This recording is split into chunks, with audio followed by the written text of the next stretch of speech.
All right. Here we go. We're just going to keep all this in, right? Yes. It's getting in the show. It's fun. All right. And welcome to this week's episode. I think it's time to start the music, Chris. Is it time to light the lights? Yeah, it's time to light the lights. I think it's time to get things started, no? Yeah. What movie are we talking about this week? We're talking about the Muppet Movie. Very exciting.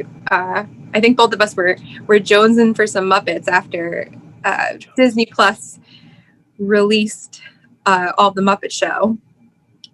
So we were really in the mood for Muppets, and I know we both really love this movie and love the Muppets in general. I'll say all of them in general. Yes. All of the Muppets in general. All the Muppets. All the Muppet movies. Sorry, all the Muppet movies. Just them in general though too. But yeah, no, mostly the movies. Definitely the movies. Yeah, definitely. But yeah, I have a change of set this week. I have my Muppets behind me. Two of my. Well, who's your favorite Muppet, Chris? I mean, growing up, it was probably Kermit, but that's because it's everybody's favorite. As I'm older now, Ralph the dog, obviously, for obvious reasons. Now, Ralph has become my favorite. Obvious reasons, because you're a piano man. And he's and it's just watching it recently, just him pretending to play. We're going to get into that, but I got to tell you something about that and how awesome that's done.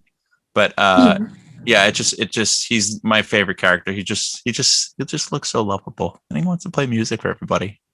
I relate with him a lot. Yeah, and we have about the same amount of fur, so I doubt that highly. Probably. Okay. But yeah, I have two of my favorites, Honeydew and Beaker. I think they're hilarious. They're up there as top 5 for sure for me. And sweet Angel Gonzo. I love Gonzo. Oh, yeah, I do love just a pure little soul. Although growing up, Fozzie was my favorite. I remember like being a kid and being like obsessed with him for some reason. Yeah. I can tell you what Muppet scared me the most as a kid. Who? You take a guess? He's not in any Muppet movie. He is actually in the Muppet movie, but not in the movie itself, like the movie they watch together. I think he's at the end with like they're in the little when movie theater. Yeah, and they have like everyone from the show in there. What's his name? Crazy Harry. Oh my God, Crazy Harry is so crazy. Harry. I was scared of him because we had those Polaroid toys where you put the slides in and you click, and we have Muppets of those where it's just like stills of them just smiling. It looks like they're posing, and it was like that was like a thing back then. I think they were my parents or somebody, my cousins, I forget who. But there's one of Harry just like, and I remember just like, it would be like Kermit or someone, and then all of a sudden him like, I'd be like, and his eyes just, yeah. Some of the Muppets I'm a little still scarred with Muppet / Sesame Street characters, but we'll get into it another time. My actual therapy. Least favorite character. There's a Muppet with like a giant mouth. I don't know its name, and he talks like that. Like not like that. I did a bad impression. Oh, really? But he like has like this weird accent, and his mouth moves really wide every time he talks. Scares me, and I don't know why. Because he's not scary. He's like brightly colored. He scares me. But yeah. Anyway, I'm gonna share my drink. I don't know what you're drinking. I'm drinking green drink. So tea. It's just coffee. green. It's coffee. I was like falling asleep. I'm like, I gotta wake up for this. You do. Yeah. You do. I have Garvies Point Double Rye IPA. Last week I was also drinking let me see. Garvies Point beer. Cat. It has a cute little cat on it. I love the pose. Yeah, it's cute. Honestly, another very good IPA. I highly suggest this brewery. I have to go there. Super close to where we live. Have to pop by. But this is really good. I like it a lot. Very cool. Yeah. Anyway. So I like that we start each show with our connections to the movies that we watch, because we do talk about a lot of movies that we personally have connections to. And this one, I remember like loving the Muppets when I was a kid, but I don't remember like the first time I actually watched them. I remember going to Disney and going to Hollywood Studios, and they had the Muppets attraction and the ride. And I remember loving that. And that's when I started my obsession with Fozzie Bear. But I don't remember like seeing the Muppets and being like, watching them on TV and being like, I love them, until the Jason Segel did the whole Muppet movie, the new Muppet movie. Mm-hmm. And then I remember like, I have to go to the movies to see this. Me and all my friends went. I think I went to like a midnight show. I like couldn't wait to go. And that's when I remember like, I really love the Muppets. Like, I'm almost an adult now. I love it. I have exact opposite story of that. When Jimmy and I went to see it, and we were just sitting there with like all these kids around us, and we looked so awkward. We were dying to see it, and then just like we're only two laughing in the theater. All the jokes went over all the kids' heads. But yeah, it was a fun time to see that as well. It kind of brought it back. Yeah, that's the thing. It reignited the Muppets for me as an adult. Of all the movies, I'd have to say, so like my connection to Muppets, I can't remember if I saw the Muppet movie first.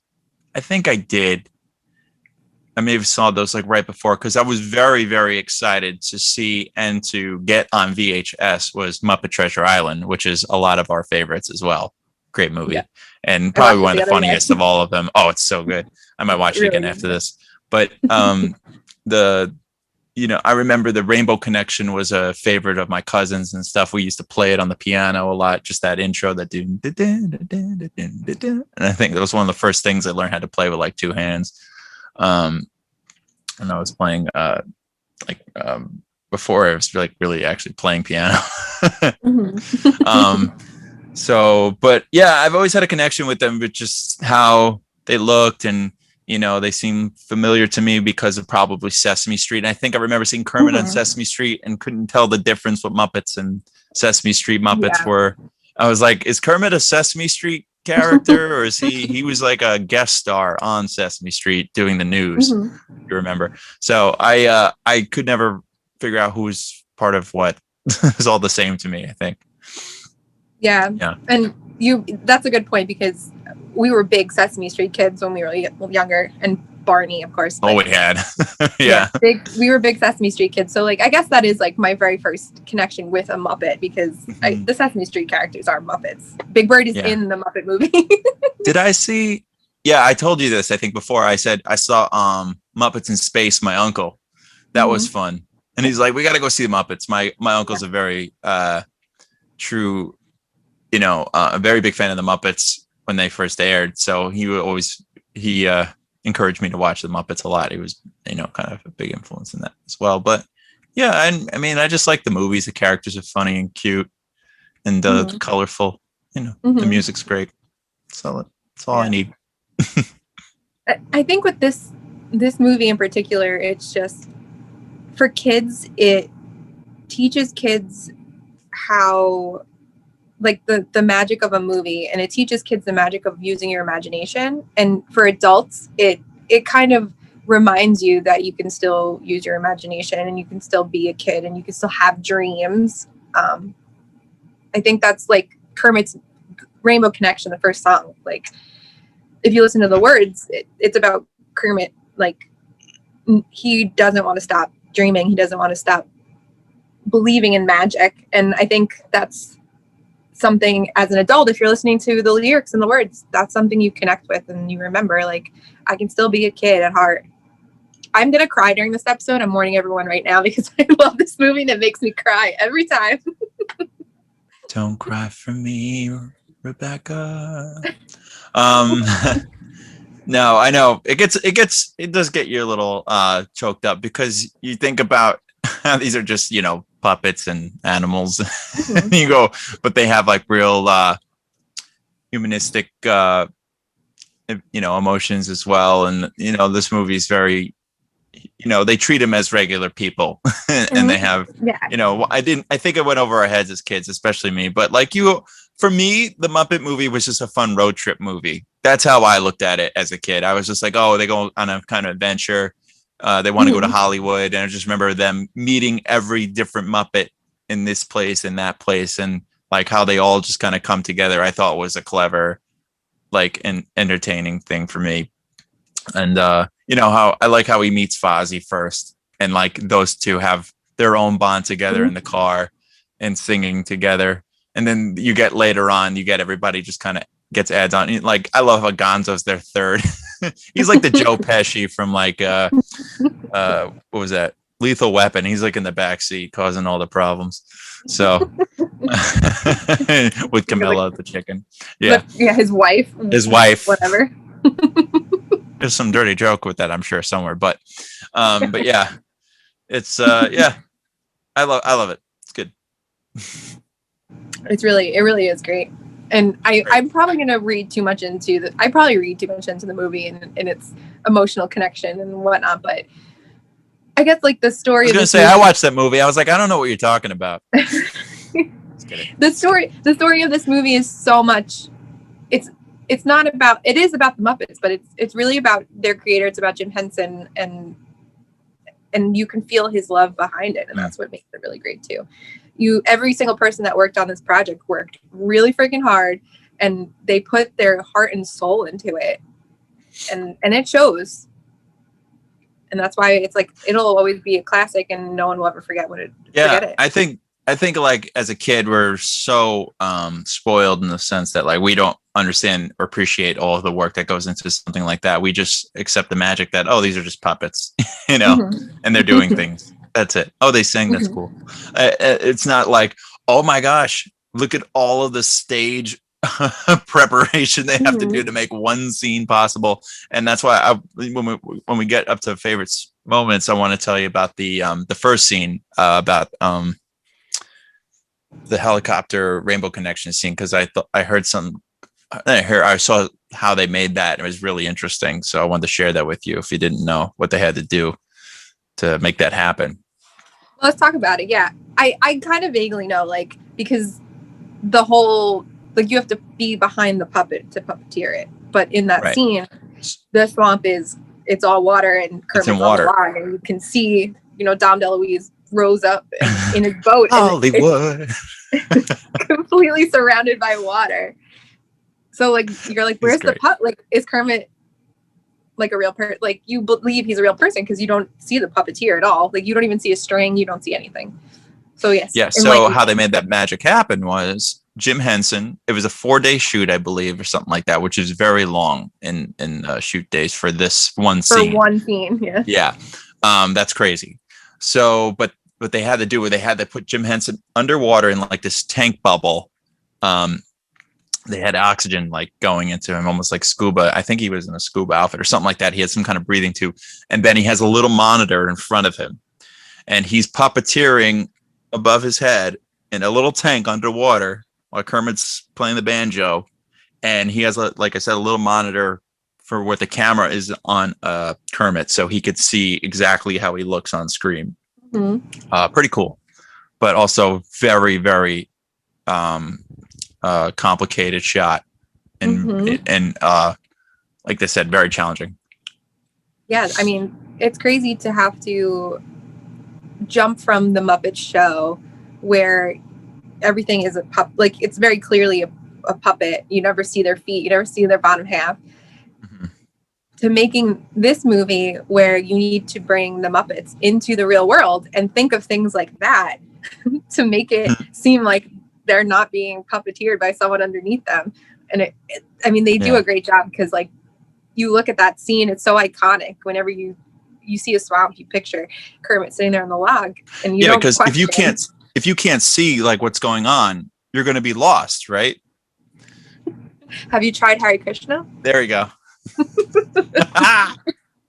It's one and one somewhere. My favorite running gag in the whole movie. That sign yesterday, watching it, I was like, because they say it 2 times in the beginning of the movie, And I've never noticed that sign until we watched it recently. I probably noticed it last year whenever I threw it back on, and I just kind of avoided it. I don't know. It didn't sink in until this time. It made me laugh so much. It's just so funny. It's like a silly joke, but it's hilarious, and it gets me every time. It's just the delivery is where it's the best, and in the sign, the sign of the church. It's so like, subtle. Yeah, by the way, we're still doing this joke. I want to talk about something else with the opening song. Okay. So I never realized this. Dom DeLuise, his name's Ernie or something. I don't remember, but he calls Hollywood the magic store, and I never noticed it before because the last song in the movie is called The Magic Store, and I was like, The magic store? Yeah. Oh, I didn't know that. The last song of the piece? Of the score? Yeah, the last song is called, it's the finale. Oh. The Magic Store, something. It might be like another, like, end Magic Store. I don't know. But it is called the Magic Store. That's and they sing the lyrics. Probably where they got it. That makes sense. I've never heard that. I didn't know that until, and I listened to the soundtrack today, and I guess I didn't look at the track. Is it on the soundtrack?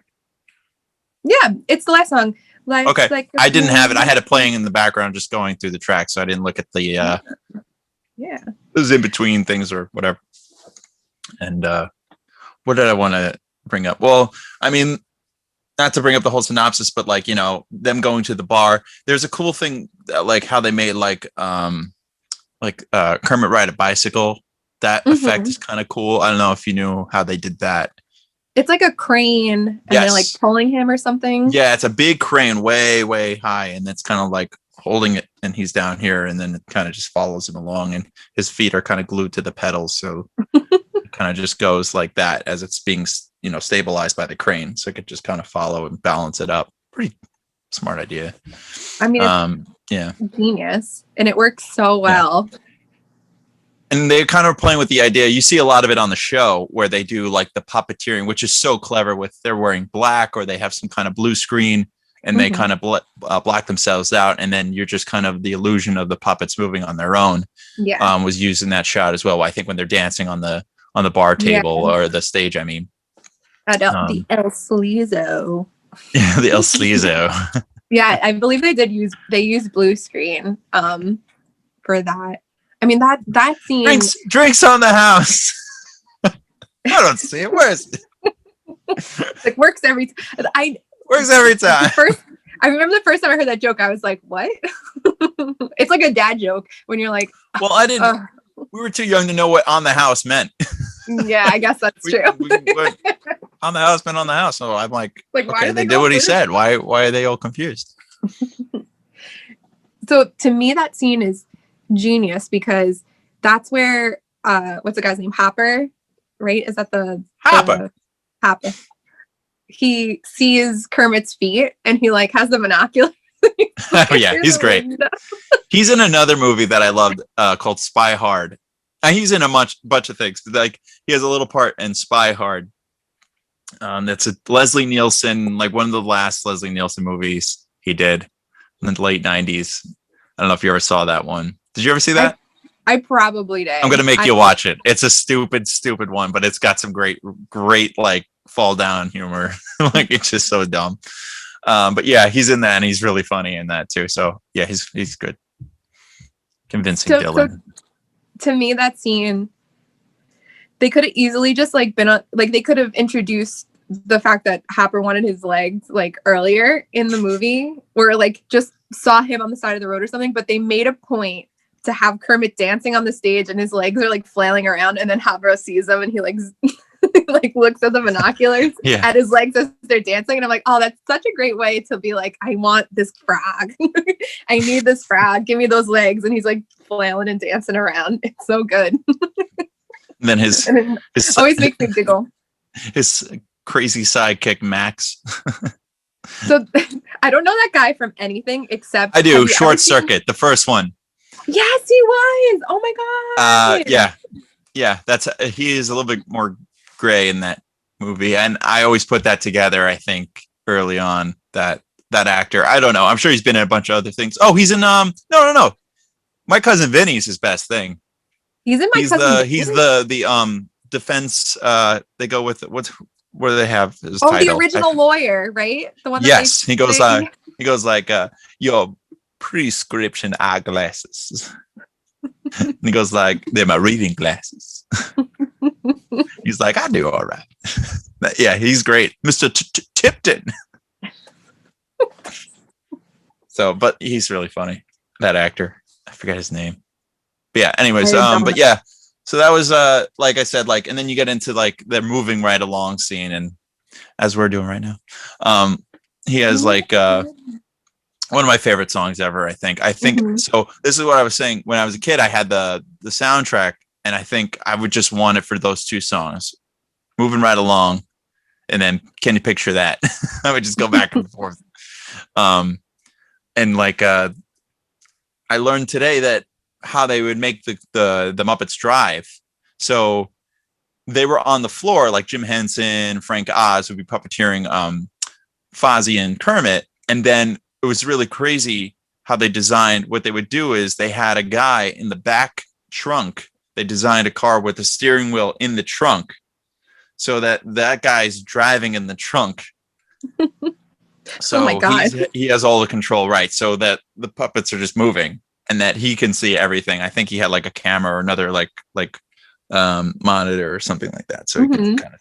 It was pretty open road anyways, where probably they were shooting, but I thought that's a clever idea too, how to hide people to make the Muppets look like they're actually driving. With all the puppets that are in that car at one point, well, they switched to the bigger car later, but the Studebaker, the most Muppets that are in that car at one time is 4, right? Because you have Camilla, you have Gonzo, Fozzie, Miss Piggy and Rolf joins as well at some point. But they're not in the Studebaker. They're in the not Volkswagen. Sure. All right, I'll put money on that, because I remember Miss Piggy getting picked up on the side of the road. They were in another car by then. Yeah, they were in the. Oh, they traded it out. That's right. For a bigger car. Okay, because you're right. Gonzo's truck flips over on the other one. You're right. On the Studebaker. They get a bigger one. You're right. But there's 4 puppets, the maximum in that Studebaker, which means there's at least 4 puppeteers plus the person driving the car. Yeah, which is in the back, hiding in a trunk somewhere. I think Brian Henson, Jim Henson's son, at one point was puppeteering in that car, because I feel like I heard an interview with him one time. Yeah, probably. He said that he like in one of the scenes you can see his blonde hair under the steering wheel or something. And I look for it every time I watch the movie and I never see it, but he says it's there. He, no pun intended, has a hand in a lot of these projects. I mean, well, he directed a few. He directed Muppet Treasure Island, I think. Everyone, my uncle always said that he voiced Kermit after Jim died. I'm like, no, that's not him. It's not. I forget the guy who replaced him once. Muppets Christmas Carol is the first time you don't have Jim Henson's voice, I believe. Or maybe it was one before that, but it's around that time. I believe, but that was like the big, big feature anyways, that you didn't have Jim Henson. Yeah. I forgot what we were talking about. You're just telling me about the car. Yeah, right. We were talking about moving along.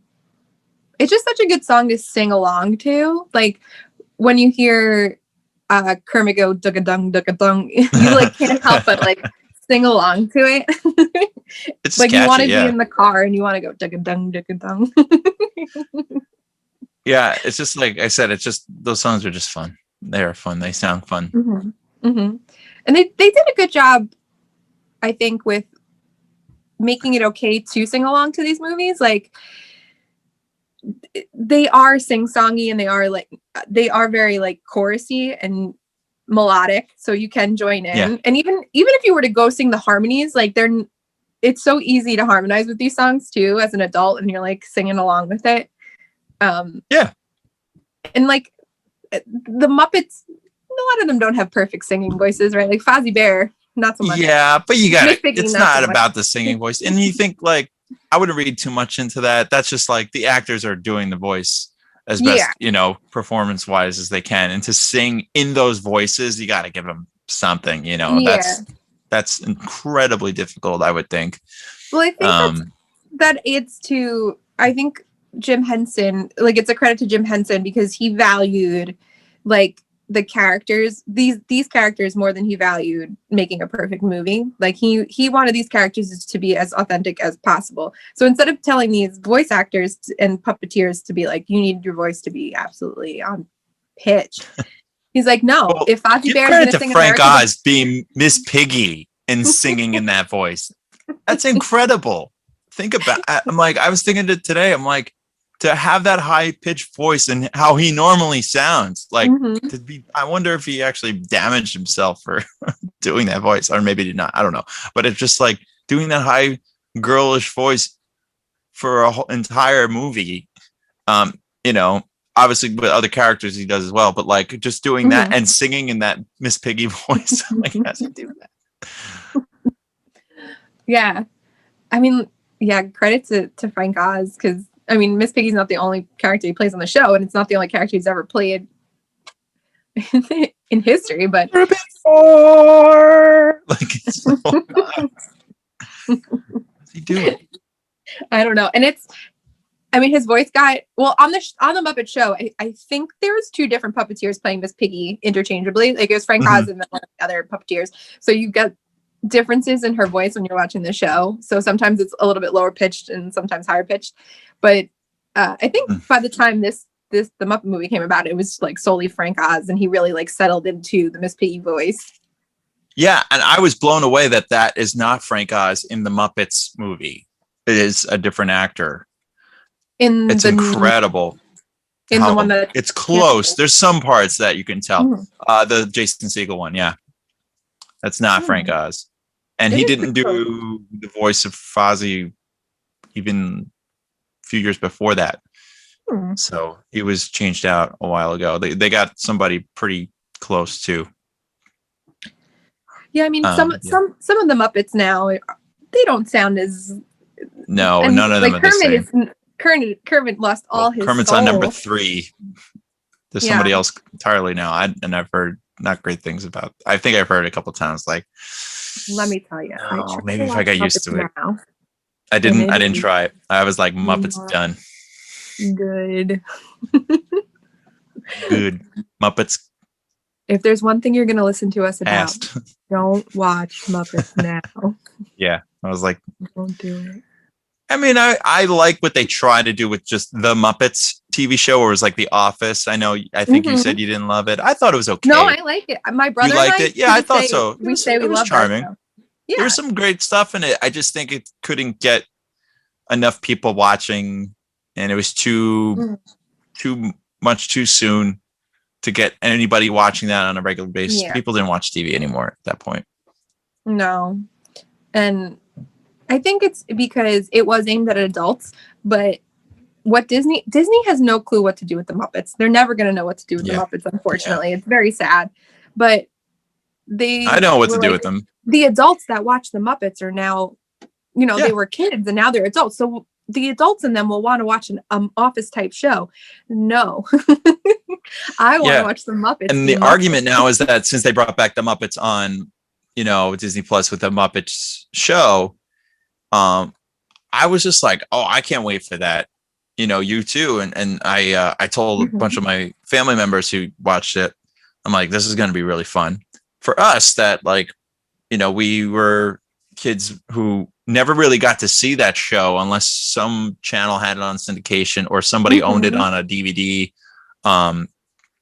season. I think at my old job, we threw it on one day. Someone had it on like DVD. I'm like, can we watch this? And it was like, yeah, let's throw that on. I was the only one watching it. But it was cool.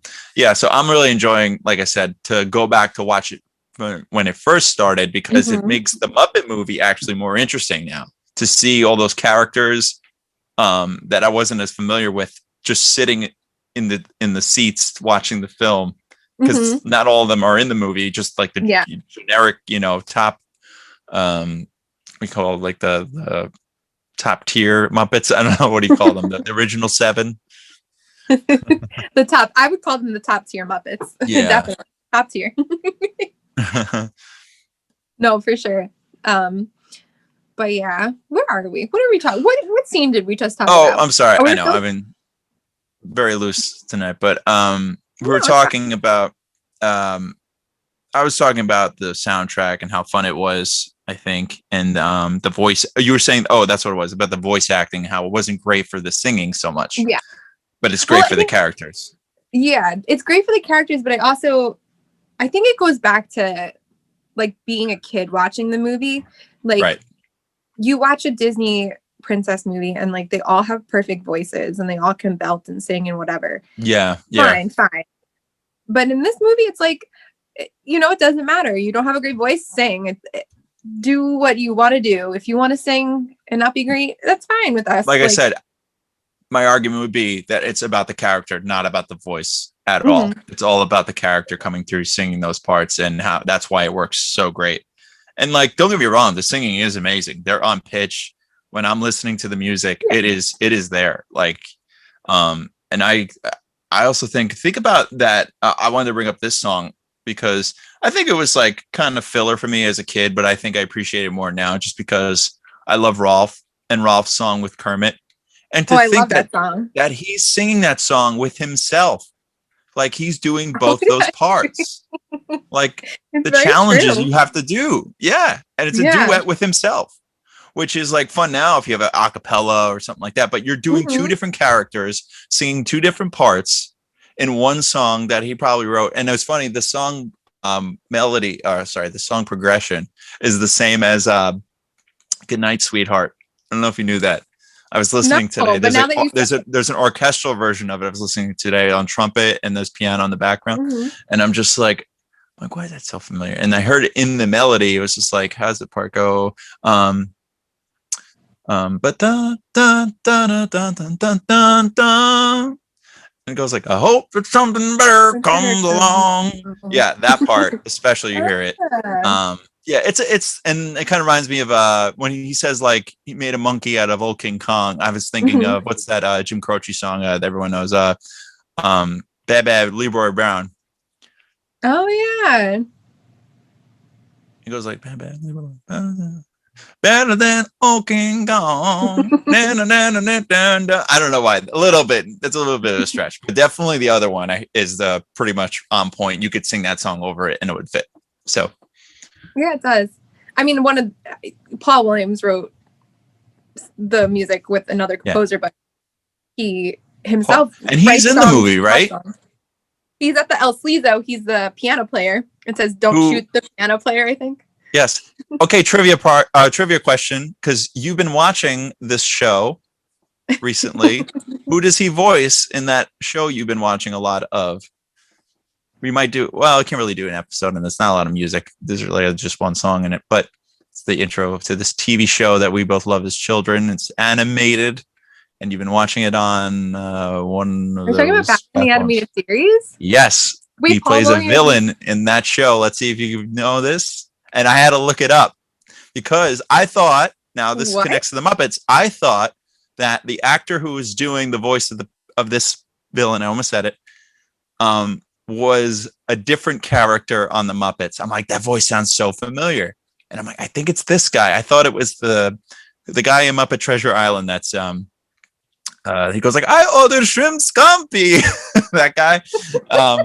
I forgot his name, but I was like, is that the same voice as this guy? So I looked it up and then sure enough, I was wrong. But it turns out that the actor who was voicing that villain is a part of the Muppets and ends up being that guy. What's his name? Paul Williams? Paul Williams is the villain of this character. Can you guess? I'll give you 3 guesses.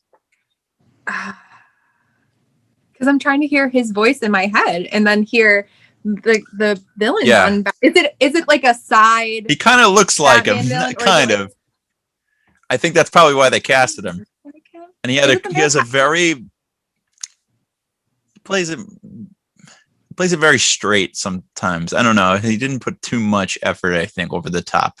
This character Whereas the live action version of this character was very over the top, which was amazing. But is it Scarecrow?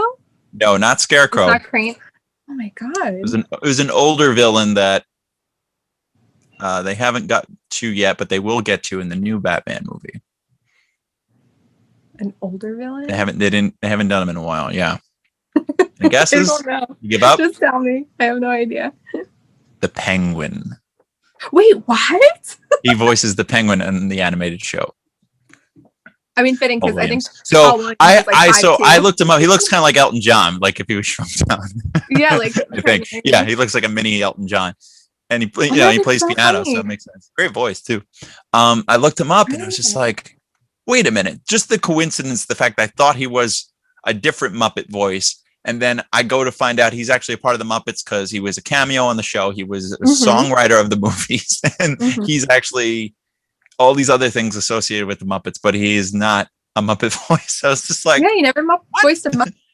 But he is the Penguin voice. I'm just like, why didn't they voice? Maybe he is somebody. Maybe he was. But it wasn't who I thought it was. So wow, I didn't. Anyways, that's little trivia for you there. This is where my mind goes. As I said, all this trivial knowledge, nowhere to release it. I give it to you, the world. Well, thank you, because I literally didn't know that. And now I'm going to have to go watch a Penguin episode, and I'm just going to. If I could teach anything, it's like, I would like to teach kids the voice actors and the characters that they voice. Well, that guy voiced this guy, and this guy voiced that guy. And guess what? They both voiced this character later on down the road. Really cool, right? Just a family tree, like a genealogy. How can I balance a checkbook with that knowledge, sir? I don't know. When you're my age, you won't balance your checkbooks. You're just gonna watch Batman the animated series. I can balance a checkbook. See, just like that's what I'd show them. Anyways, I digress. Keep going. Anyway, moving right along. So let's talk about. Can you picture that? Because I can. I love this. It's such a good rock song. It's so great, and I don't know. They're just like such characters that I love that they're in the church and they're like, we're turning it into a coffee house. They don't look like Presbyterians to me.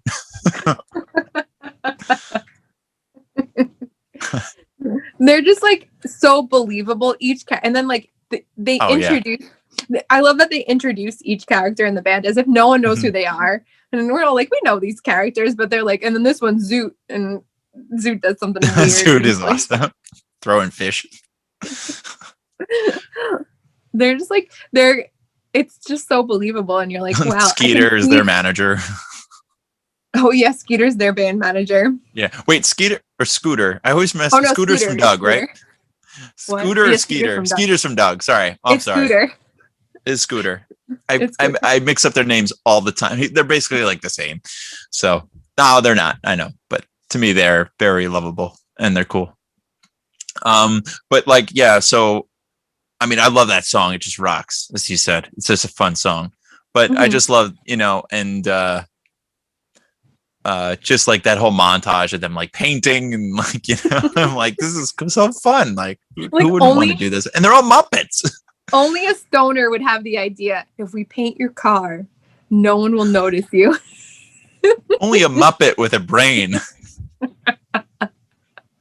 stoner or a Muppet with a brain. And then they just notice them in 3 seconds because Max is just like, oh, I'm looking for a frog and a bear and a whatever Studebaker. It's like, gray oh, geez, Hop, I only see a frog and a bear in a rainbow-colored Studebaker. It's like, what? Like it worked. Man. But like, but I was saying, it's funny, years later hearing that song again, I heard a lot on the radio when I used to have the classic rock station on all the time. They used to play Walk This Way a lot. And for some reason, I draw similarities. It's just probably a stretch, but like when I hear that song, I automatically think, can you picture that like, it's like, bird ever did it, ever did it. I want to be the right time now. I want to be the band. It's like, it has kind of like that similar blues kind of rocking Yeah. song. I don't know.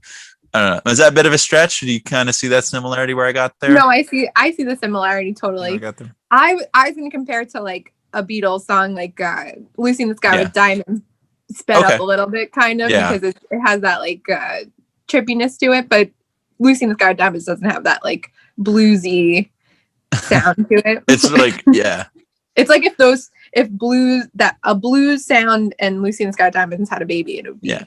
That's the thing about these movies, and that's what I love about the Muppets. The newer one with Jason Segel, or call it new now, it's old now, but there's structure to these songs. It's not like they're just putting noise and then just I mean, we're kind of out of the time of like this pop style rock age of writing songs in a musical or whatever it could be.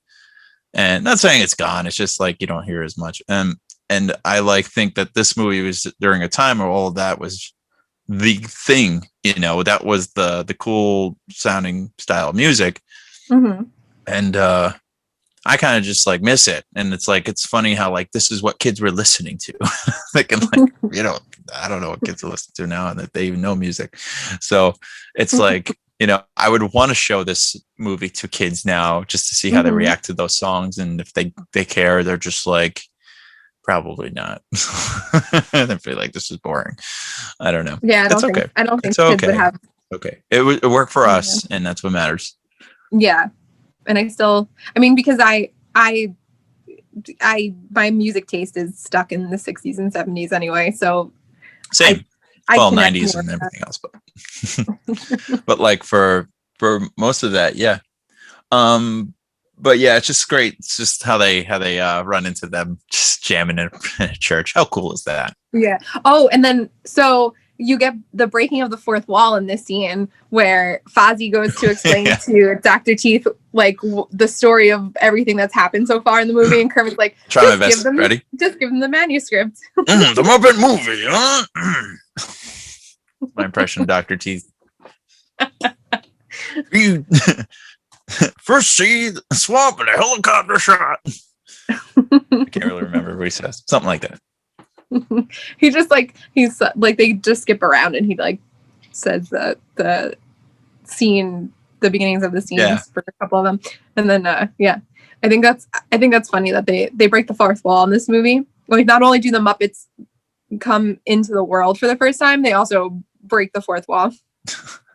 As a kid, I used to think like they do that kind of joke in Spaceballs with the videotape, like we got the tape before the movie's out, which is like, basically the whole joke of how merchandising worked back then, and selling all the media for that time period. But it's funny, like I'm thinking, wouldn't they like just rewind the tape to know what to do? No, I don't think so. The kind of meta stuff doesn't work like that. As a kid, I'm like, I just rewind it to the part I want. Or it's like, no, they haven't made the movie yet. I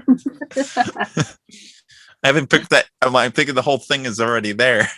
They just rewound me, like, yeah, that's how they know. Anyways, no, I was a sharp tool in the shed. And then, so in the beginning of the movie, Kermit's nephew, and I always forget his nephew's name. Robin. But what is it?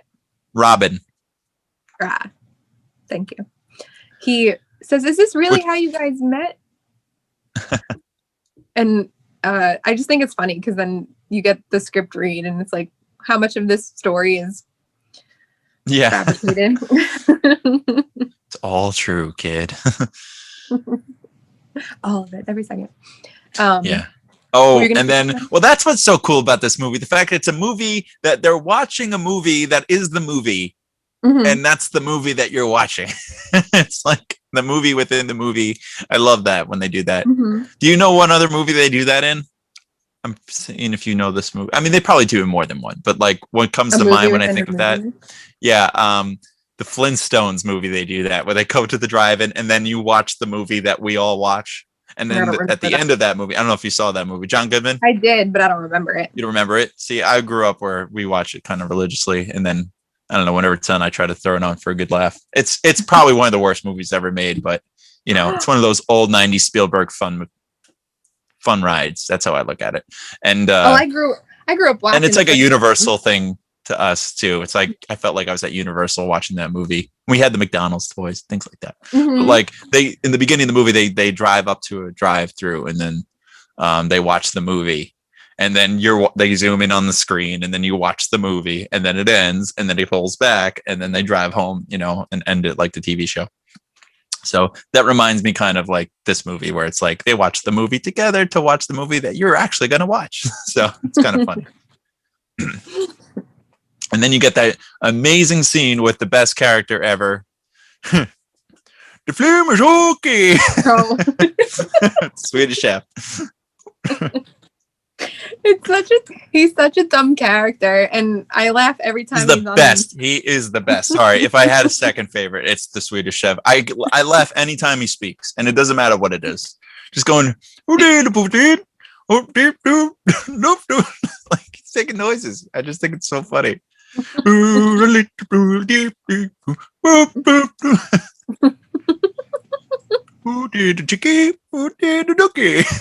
why is that funny? It is. Stupid.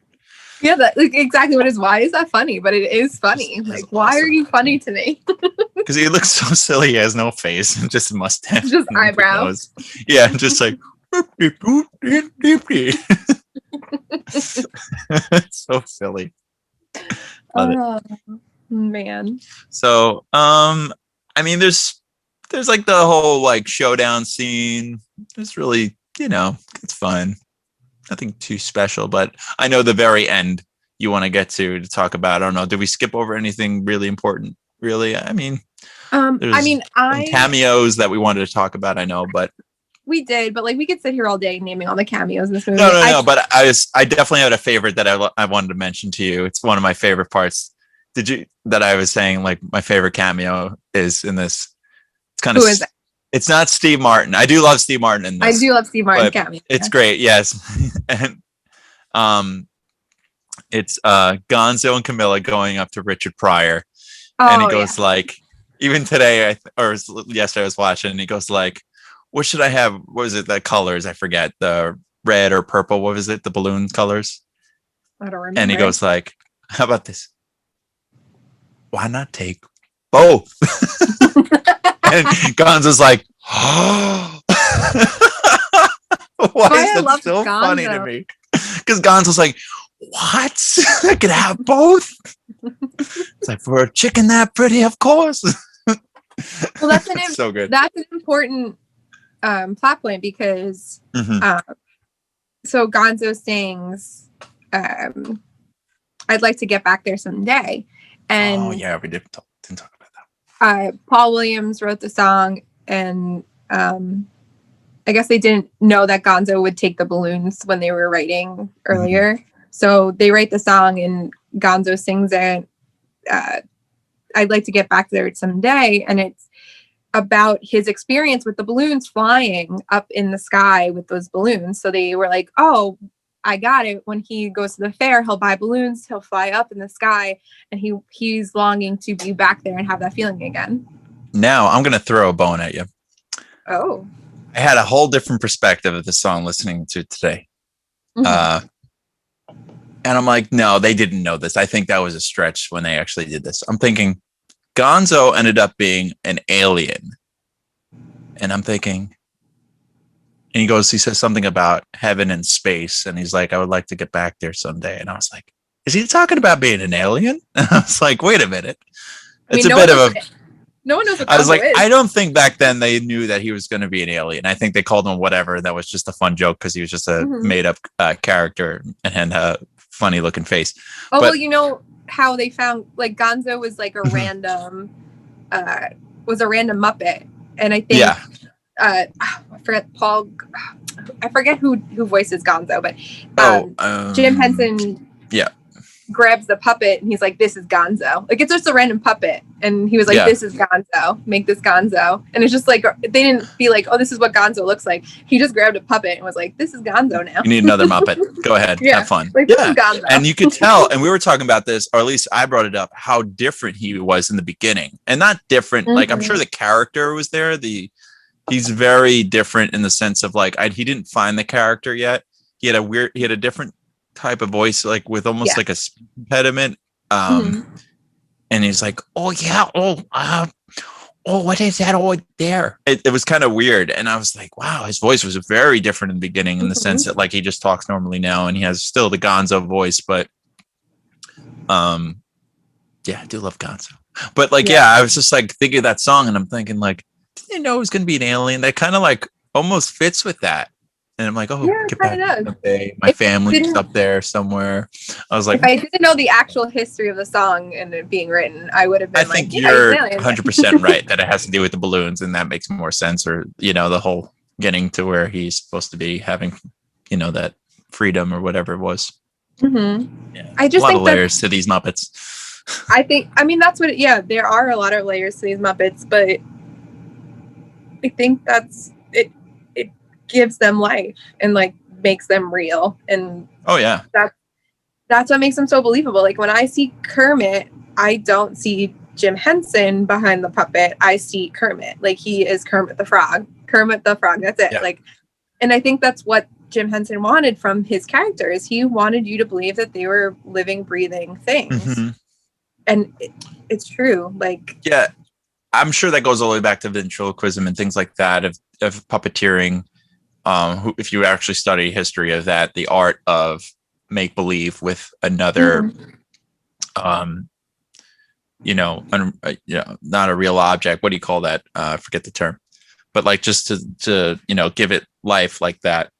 And for me, it's like the same thing. I still get lost in the characters sometimes. The way they talk and move, you forget that you're watching a puppet. You really do. And sometimes little subtle details. And I mean, I don't want to get into the whole thing about this, but I think it really helps with their puppeteering, how genius it is. Especially, I noticed in Fozzie, like he puts his hand on his face a lot of times, this expression of like, kind of whatever. And then Kermit like does this like weird thing with his face like this all the time, kind of showing some frustration. They were really picky about, I think, those things very as part of their craft. They're very detailed about certain life. Yeah. And I think even you can notice it too in like Star Wars with Frank Oz puppeteering, like Yoda. There's little things like that you can see. He does little subtle things that wouldn't really make us think that's not a puppet. It gives it a little bit more, like you said, layering to making it more believable. Yeah. I think so. We talked about this last week when we were talking about Jurassic Park. Like with the raptors, Spielberg wanted them to do things like tap their toes or like scratch themselves to make them feel more real, like they are in reality. And I think that's what these puppeteers in the Muppets movies do. They bring them to life by giving them these humanistic characteristics. They ground them in reality. Like, and oftentimes there are humans on screen with them who are grounded in reality because they are actually in reality. So they need to stand up to that. Otherwise they're just going to look like they're puppets on the screen. And the movie does, not even just the movie, the show, whenever the puppets are on TV, like you believe they're real, even with like Sesame Street when you're a kid. Like to me, Big Bird's not a puppet. Big Bird is a living, breathing thing. Like I always thought it was a girl growing up. I'm not gonna lie. I always thought it was a girl. I got reprimanded for that quick. For years I thought Big Bird was a girl. It was the voice. The voice I thought sounded like a woman. And then I thought it was a woman doing a boy's voice, and it still I was wrong. It's a man doing everything. Oh, I didn't know that.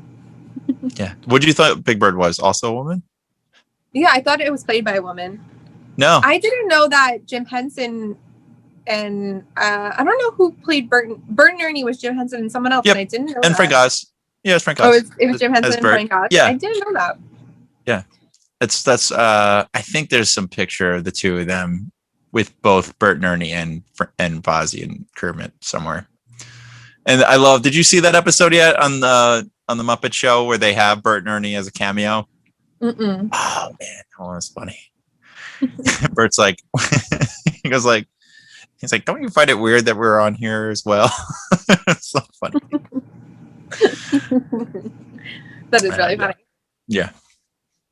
There is one more thing I want to jump back to, and that's Miss Piggy's song, Never Before, Never Again. Oh, really? because we could skip over that one. Oh, but you remind me, I wanted to talk about one other thing for a song. So go right ahead. Explain something. Ed. I love this song because, and Paul Williams will says this too. This song sounds like a Frank Sinatra song because I don't know if he wrote it for Frank Sinatra, but he wrote it with Frank Sinatra in mind. And if you hear like a man sing this song, it sounds like Frank Sinatra. And that's why challenge accepted. Give it to Joe Siciliano to sing. I think I'll give a shout out. I did some Sinatra last night, actually. Was it last night? Yeah. And I got some Sinatra pipes in me. I mean, we're not going to talk about Sinatra, but I love singing Sinatra. I always feel more comfortable in the range of a male crooner's voice. So, hey, but this song comfortable. Sounds like Frank Sinatra. Like when you hear it without Miss Piggy singing it, because Miss Piggy's Miss Piggy. But I just love it because it's so, when you think about it in that way, it's such a love song. And she just like sees Kermit for a second and it's just like an instant spark. And then she has all these montages and all these outfits and it's hilarious. I'm telling you, they went hardcore with Piggy in Muppet Caper. You really need to see it. They do such a good job with her. It's amazing in that movie. I'm surprised you haven't seen it. Maybe when I was a kid. I don't remember it. That might be a next movie for us to watch again, because it is so funny. I was watching it yesterday, just dying of laughter, how funny it is. I don't know. That's my opinion. I remember watching that a lot more, I think, than actually Muppet Movie, because I think that was the one that they had at the library the most. Whenever I was, borrowing watch a movie. So it's usually Muppet Movie or Muppet Caper. Caper was up there for me. I love that. And used to come. You remember the boxes were like a little bit bigger? They have like for like the Disney boxes. Mm-hmm. I think like you're talking about the VHS boxes. VHS boxes, yeah. Like, yes, I got the big box. But I was saying, so that reminded me that the song when Fozzie, they go, we're about to get patriotic here, and then he sings America the Beautiful. So back to what I was saying before, that this movie is like a road trip. I remember vividly having a memory of listening to the soundtrack in like my the backseat of our car driving to someone's house, probably long distance. It's probably Buffalo or something like that. And I had that soundtrack playing, and it really felt like that scene where you see the great, what is it, Mount Rushmore? I don't know. They show a bunch of stuff. But like, I remember hearing, "Oh, beautiful for spaces, guys." And I'm thinking to myself, like, I'm like with Fozzie right now, just like driving and like riding along and seeing all these scenery around me. There was probably some mountainous things, but nothing like that, like Mount Rushmore. So there's a deep connection with me with that scene that I felt like I was kind of in the movie, and like it's a fun listen in the car for sure. That the soundtrack. So highly advise it for everybody out there listening. Put it on in your CDs or your tape decks or whatever you got left in your car. Your tape phones now that you plug in, or Wi-Fi, Bluetooth, whatever. Or not even that. Cars don't come with any music now. It's just a windshield wiper going. You got to make up your own song. So. Yeah. So they do their whole, they make Animal really big. Honeydew and Beaker kills. Which they had to get them into the movie somehow. And that was the way. But quickly there's like an iconic scene of just Kermit standing in that like old West town, and he's just standing there, and you can see his legs, and it's like great. It's like, it makes very difficult shot, by the way. Yes. How'd they do it? Believe it or not. They had, it was a stage and they had people down below, but they had invented what you would see probably more now with the later Jim Henson creation shop things, puppeteering, where if there was a full shot, they would have a robotic remote control hand, and it would puppeteer like this, and then it would move the mouth here and there. But so you can kind of see the whole Muppet or Kermit. and it would be standing there. But then there's other shots I think that were really challenging with that too. Mm-hmm. So that's the one thing I remember. I think they tried to do the whole robotic puppeteering kind of thing in this movie. Mm-hmm. And I think they couldn't get like the range of motion with the puppets. And that's why they went with like the blue screen stuff. Because they wanted to do that, but they couldn't figure it out. But and they composited later, right? Yeah. But let's talk about Orson Welles. Oh, Orson Welles, yes. I mean, I just wanted to talk about that scene where Kermit is just standing there because it's a great cool shot and it's completely practical. Yeah. It looks real. It is. Yeah. I mean, like, things don't seem technologically advanced in this movie to us or to this generation, but for the time, what they were doing was totally different and never seen before. Right. Oh, and briefly, so in order to make this movie, I think Jim Henson, so they filmed the Muppet Show in London. It wasn't filmed in California. But I think when they were coming up with that they wanted to do the Muppet movie, Jim Henson had to go out and film the Muppets like in the real world. So I think they went out to like a farm test or footage. Something. Yeah, I saw that. And they were like filming like among sheep and among cows. Yeah, I saw that. It was just like Fozzie. I'm like, I want to see that movie. Yeah, just Fozzie and Kermit being sheep herders. Yeah. Well, the next movie, Muppet Caper, does take place in London, so I wonder if that has anything to do with it. So, perhaps. Yeah. But yeah, I want to jump ahead to talk quickly about the Orson Welles cameo. Go for it. I don't know why. It makes me laugh every time because it's Orson Welles, and he's in the Muppet movie making jokes and being funny with the Muppets. Can't do it, Orson Welles' face. But what does he give them? The full Hollywood pack? No, the yeah, the standard rich and famous contract for Kermit the Frog and Company. They barely even say anything. They don't do anything. You've come here to be rich and famous. That's it. That's all we need. We were just hoping you'd say that. We don't just give it to anybody. We give it to people that really want it. Oh, and Cloris Leachman, rest in peace, who just passed away. She was just in the episode I watched. She was the guest star in the episode I watched today too, in the Muppets show.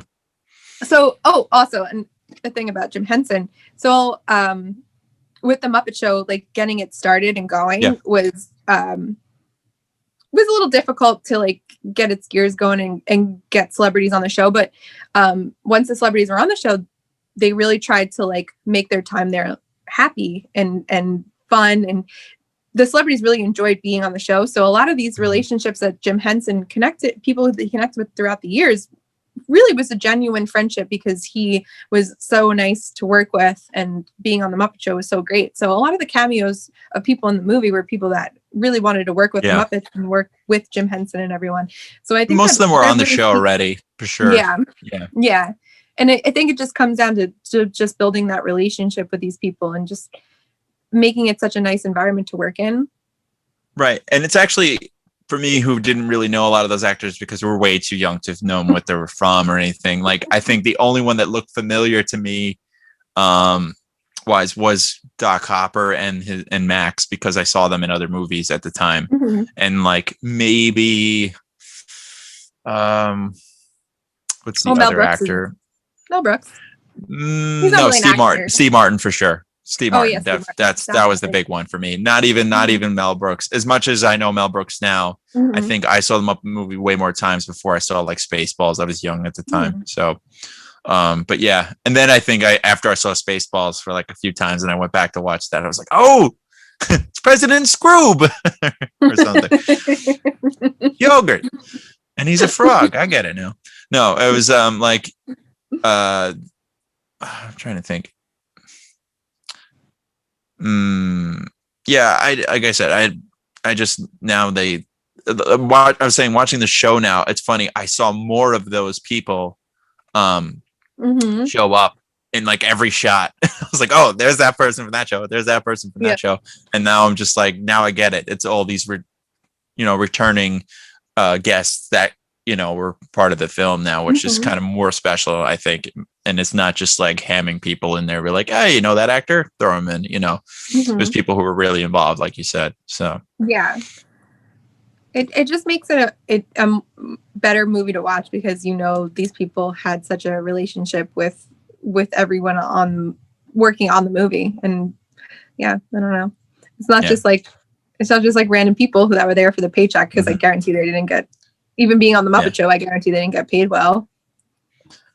So this is the part where I'm gonna make you cry again, and I want you to talk about and tell me how awesome that ending is. What that last line that Kermit sings.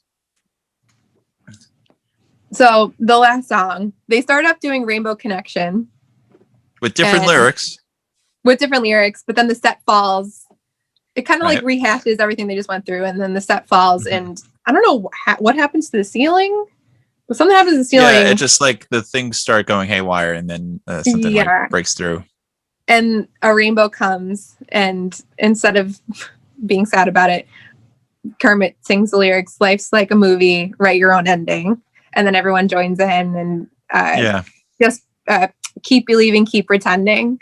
I don't know. It's just like such a nice way to leave the movie, because at the beginning of the movie, you get Rainbow Connection, and the song is about Kermit still believing in magic and dreams and still dreaming in your life. And then it ends with, I get to now have all these people around me. Like, the Rainbow Connection he was trying to build was to collect all these people and do this show. And he's telling everyone out there, just don't forget your dreams. Go out there. You can still do what you want to do. You can still dream. You can still, imagine. And I don't know. I just think it's a beautiful line. It's a beautiful way to end the movie. Yeah. And I'm going to turn the table here on you I have a whole different interpretation of the ending, not like interpreted like you're right, I'm wrong, not at all. And I'm saying I'm right at all. Like, just how I get attached to that ending, because when they just start pulling back on him, they have him and they have the rainbow. It's really just about the scene, not so much about the movie and the message, which everything you said is totally true. But when you just start pulling back and Kermit, he starts singing that line, and you realize it's not just the characters in the movie, it's all of them. That gets me every time. Yeah. I don't know why. It gets me every time. 200 Muppets in that scene. It's like every Muppet, I think, that I got chills right now. I got chills right now just thinking about it. I do. I really think that's just something magical within itself for some reason. The actual last line of the movie is thanks to the lovers, the dreamers, and you. It's like a thank you to the audience. And it's so sweet. And that's why I love it. That part, and to see that they're all there just to sing and that they're all just kind of there. I just think as a kid, I was just like kind of, it's not overwhelmed. It's like a surprise that like, hey, look at everybody's here just to say thanks. And did you have fun, watching a movie? And then what's his name? Bust through the screen. Doom, doom, doom, doom, doom. Where do you guys go? What does he say? Sweetums. Yeah. Sweetums. Sweetums. I love Sweetums. He's he might be the only one. I don't know. He's the only Muppet that I know of that his eyes move, and I love it because it gives him so much expression. I noticed something about him too now, where it really is one arm he's using, and the other one is like a fake arm. And I noticed it more on the show. Ooh. And that's probably the other arm moving the face up and down. Oh, so he has one arm and then the other. I think that's what I guessed from it. And you really see like one arm just kind of just taped there or whatever, just kind of hanging loose, and the other one's really more animated. And then it's just like whatever he's saying. I'm pretty sure, is that Jim Henson doing the voice of him? Oh, I don't know. Pretty sure it is. I think it is. Can we have a? Okay, so yes, it is, because it changes. It changes at the end. Anyways, but keep going. I'm sorry. I didn't cry. I held it back. I got a little teared up thinking about the Muppet scene, but yeah, go ahead. Because it's just such a beautiful way to end the movie. Like, yeah. But can we have a quick discussion about one of my favorite characters who's not in the movie? Sure. And it's very upsetting to me. It's the penguin, wasn't it? No, it's Sam Eagle. No, he's in it. He's not in the movie. He's not in the movie, but isn't he in the seats? Isn't he in that part? He is, but he doesn't. It's not like he. You're right. He's not. You're right. He is not the focus at all in this movie. No. But he really wasn't in the show either. No, that's not true. He is more. You're right. He is more. He's kind of in the back burner of this movie for sure. Yeah. Yeah. He also is in the back burner of pretty much every movie except for Treasure Island. He's in Treasure Island a lot. Well, that's the thing. Well, I don't want to ruin it. In the Muppet Caper, he's got like you said, this just pops up out of nowhere, and I think that was his character for those movies. It just pops up. But like, yeah, he wasn't a big character, and I think he's really not a big character until like Treasure Island. Yeah, because he even on the Muppet Show, he does like things here and there. He does like whenever they do that debate bit. He's in it every once in a while, and then he introduces Wayne and Wanda all the time whenever they do Wayne and Wanda. But other than that, he's really he has like great one-liners. Like he's in the Muppets attraction in Disney, and he is so funny in it, and it cracks me up every time. My brother and I quote it all the time because it's just so funny. He's like he's putting on a tribute to all the countries, but mainly America or mostly America, something like that. Hilarious. He's just embarrassed to be a Muppet. That's what's funny about it. He's embarrassed to be a Muppet, but he loves being an American, and it's that's what's funnier too. Yeah, a blue eagle. Yes. That I don't know. It's cool. Yeah, he's great. Sorry that you didn't get enough of him in the movie, and that would make you cry, I'm sure. Yeah. Yeah, I wanted more Swedish Chef, to be honest with you. Yeah, you need more Swedish Chef. Although the best part of Muppets Now, I will say one good thing about Muppets Now is the Swedish Chef bits are really the only good thing about Muppets Now. Yeah, he's probably the best part in almost every Muppet movie, in my opinion.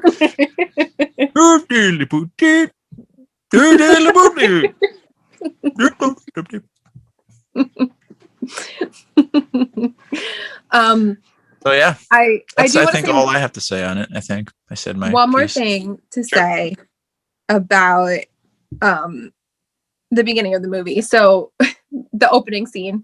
I always like talking about opening scenes. I love one. So Waldorf and Statler pull up in the car, which I love because instantly you're like, Muppets are real because the guys are just sitting in the car and it's perfect. Also, they're great characters. They're like not in the movie. I was going to say they're also my top favorite list. I didn't think about them. I kind of forgot about them because they are the side also like pop up. Like they're actually very present in the show, but like for the movies, they have just their little quips and they just come and say really, short jabs, and it's really hysterical. Yeah. Except for Marley and Marley, of course. Oh my God, Marley and Marley! We should do a Muppets Christmas Carol episode because maybe we'll wait for that season. I think we might get to that. Yeah, the songs are very funny. But I told you that also gave me nightmares for a long time. I didn't watch it. That scene in particular, their imagery of them, something freaked me out as a child. Yeah, the dead lifeless puppet faces and the lighting, something messed me up as a kid about that, and a very nightmarish imagery I had as a kid with that. And I'm like, nope, turn it off. They're going to kill me. They're going to kill me. They have chains. They're going to kill me. Yeah. Wait, where'd you go? So there you are. I wanted to, my phone started to die. Oh, anyway, okay. We have time. But okay. So I want to talk about that when they pull up so. in the car, because you instantly get them pulling up in the car and they're like real people sitting in the car. But then also I love how Kermit in that scene tries to give a speech and everyone's like, shut up, show the movie. It's just like it's so fitting for his character and all their characters. Yeah, I just want to tell you all how much I appreciate you, and they're like, shut up. It's so fitting for him because it's not easy being green, Yeah, they always took advantage of Kermit. Yeah, he was trying his best, and he's still like, he had all the headaches, he had all the work. I think it was Jim Henson trying to kind of, putting himself into that role for sure. Yeah, definitely. I love that, and they're like heckling him. And they're like, sit down. Underappreciated. Yeah, such a beautiful movie. I probably will watch it again. Yeah, please watch the Muppet Caper like ASAP. That's all I gotta say. And if you think it's not as good, that's fine. I'm totally okay with it. But I'm telling you, it's got a lot of humor in it, and you'll see a little bit more of the characters too that are really funny. That are actually some of my favorite characters are in that movie that aren't in this movie. They're on the show, but they're not. And I think they're in later Muppet movies, but definitely are more introduced in that movie. So definitely look into it. Yeah.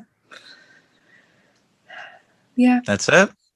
I think that's it. I think we've said all we could possibly say about the Muppet movie. Yeah. But yeah, make sure. I just have to say that someday we'll find it. The Rainbow Connection. The lovers. The dreamers. And you? I guess we'll leave it on that note because it's such a nice note to leave it on. Thanks for watching. Make sure you subscribe to us on YouTube, and follow us on Instagram. Signing off, guys. Your friends in time. Friends in time.